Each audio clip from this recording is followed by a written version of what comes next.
Nah, tuh lihat tuh tadi tausiah dari Ustadz Dasat Latif bahwa siapapun yang ada di alam kubur pasti ditanyain, tanpa terkecuali kita bertiga nih pasti ditanyain juga. Bener banget, kita bertiga juga bakal ngalamin nanti. Iya. San, ngapain sih? Lagi ngapalin lah. Ngapalin apa? Ngapalin pertanyaan di alam kubur. Ngapalin ya, jangan dihafalin ya. Nih pemirsa, nggak perlu kita ngapalin. Kalaupun kita ibadah bagus, sholat bagus, tanpa dihafalin bakal bisa jawab nanti. Nah, kecuali kayak gini nih. Sholat subuh kesiangan, sholat zuhur kerepotan, sholat asar di perjalanan, sholat maghrib kecapean, sholat isya ketiduran. Shalalala. Iya nih, kayak si Jupri kan sama kan. Tapi kita lagi bukan ngomongin orang ya. Ini Jupri. Bukan ngomongin orang, tapi sebut nama. Jangan sebut nama. Contoh. Inisialnya Jupri. Itu inisial. Iya. Contoh apa kenyataan?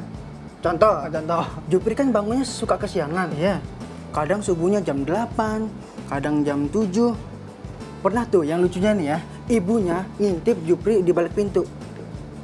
Masya Allah. Jam 8 sholat, ibunya terharu, senang. Ya Allah, alhamdulillah, terima kasih. Sekarang anakku udah rajin sholat duha. Ibunya nggak tahu ternyata Jupri lagi sholat subuh. Bentar. Jupri sholat subuh jam 8. Jam 8. Kemarin aku lihat kamu jam 8 sholat. Nah itu sholat subuh pas sholat duha. Sholat duha lah, kan aku rajin nih. Ibadah sunnah semuanya aku lakuin. Gak ketinggalan. Subuhnya di masjid. Makanya pemirsa, kalau ada yang mau cari mantu, carinya di waktu subuh di masjid. Jangan sampai cari mantu yang nggak bangun subuh. Kenapa? Bangun subuh aja nggak bisa, gimana bangun rumah tangga? Bentar. Dari tadi keasikan kita belum nyapa pemirsa. Iya dulu. Pemirsa, kembali lagi bersama kami Hamanus. Saya Hanan. Saya Manan. Dan saya Ihsan. Nah, jadi kan kamu ngomongin mantu ya? Ya. Tolong dimantu dong. Dibantu. Tolong mantu ya. Ngomongin mantu nih. Iya. Kamu harus diet. Biar badannya bagus gitu kan. Agamanya bagus, ganteng juga, perfect udah. Baru tahu ya gantengnya. Nih lihat nih, badan bagus, ganteng juga. Woi, gantengnya. Aduh, pemirsa, saya jadi nyesel nih ngomong ganteng tadi. Nah, makanya biar sehat nih, kurangin berat badan, tambahin timbangan amalnya. Seperti yang satu ini nih, akan ada tayangan tentang apa aja sih yang bisa bikin timbangan amal kita jadi berat. Mau tahu? Mau. Nah, silahkan. Allah Subhanahu wa Ta'ala berfirman,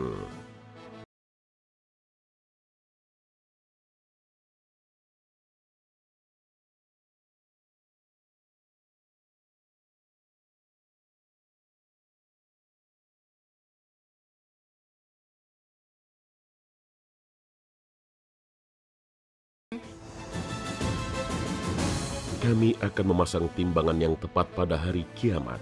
Maka tiadalah dirugikan seseorang barang sedikit pun. Dan jika amalan itu hanya seberat biji sawi pun, pasti kami mendatangkan pahalanya.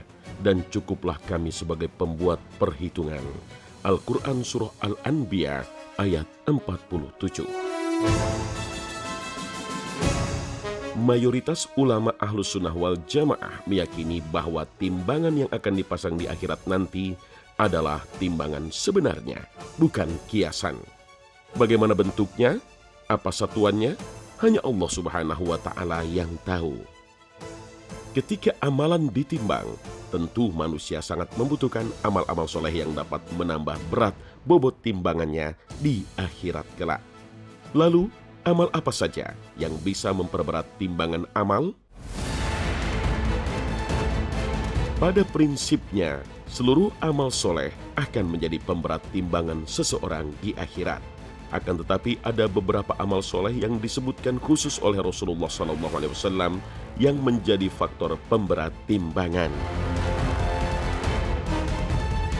Yang pertama dan paling utama adalah kalimat tahlil dan kesaksian akan keesaan Allah dan kerasulan Muhammad SAW, yaitu kalimat syahadat Asyhadu an la ilaha illallah wa anna Muhammadan Rasulullah.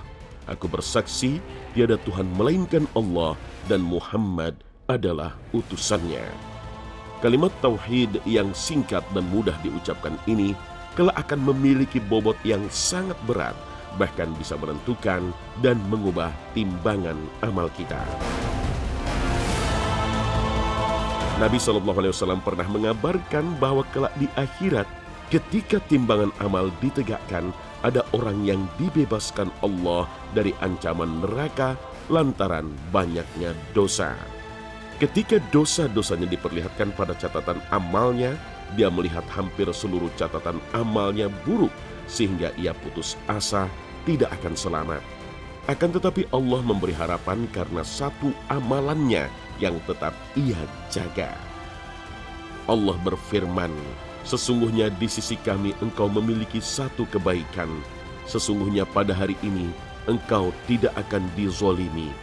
Kemudian dikeluarkan sebuah kartu yang bertuliskan, Asyhadu an la ilaha illallah wa asyhadu anna Muhammadan abduhu wa rasuluhu. Aku bersaksi bahwa tidak ada yang berhak diibadahi kecuali Allah, dan aku bersaksi bahwa Muhammad adalah hambanya dan rasulnya. Namun orang itu tidak punya harapan. Menurutnya, apalah artinya kalimat itu jika dibandingkan dengan amalan buruknya yang memenuhi catatan amal. Namun apa yang terjadi sungguh mengejutkan. Ketika kalimat tauhid itu ditimbang dan diletakkan di salah satu daun timbangan dan seluruh catatan amal keburukannya diletakkan di daun timbangan satunya, ternyata timbangan tauhid itu jauh lebih berat. Inilah yang ditegaskan oleh Rasul SAW.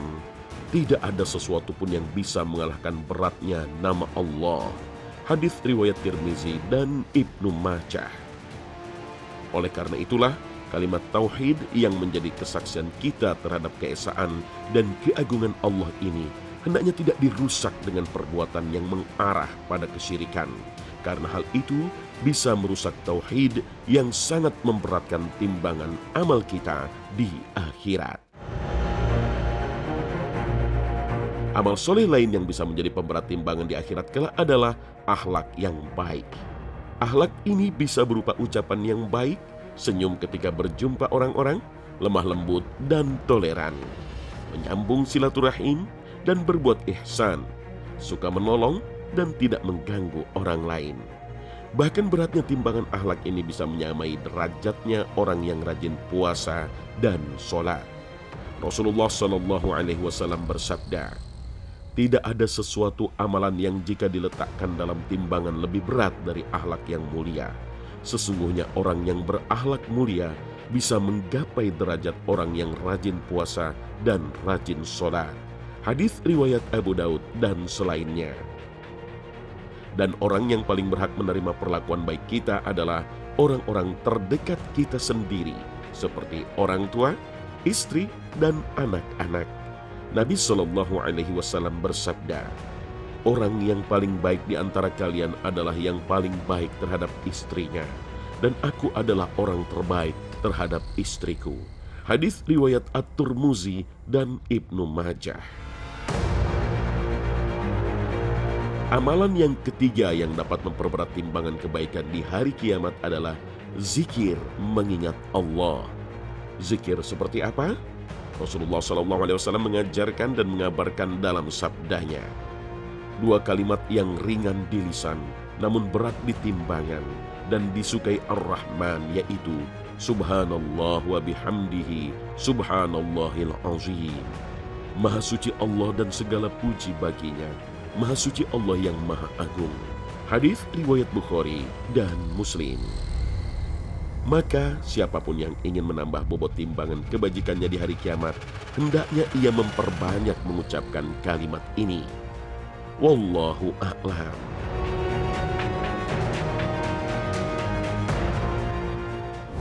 Nah, Masya Allah, ternyata yang bisa membuat timbangan amal kita jadi berat itu adalah hal-hal yang sederhana. Yang sederhana, Sederhana banget, seperti kalimat tahlil, akhlak yang baik, baca zikir, dan juga banyak membaca subhanallah wa bihamdi, subhanallahil azim. Masya Allah, pinter anak Pak Soleh.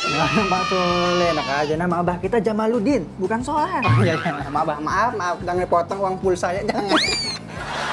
Oke pemirsa, setelah ini bakal ada tayangan tentang doa yang paling ampuh yang sering dibaca oleh para nabi dan orang soleh. Tapi setelah yang berikut ini.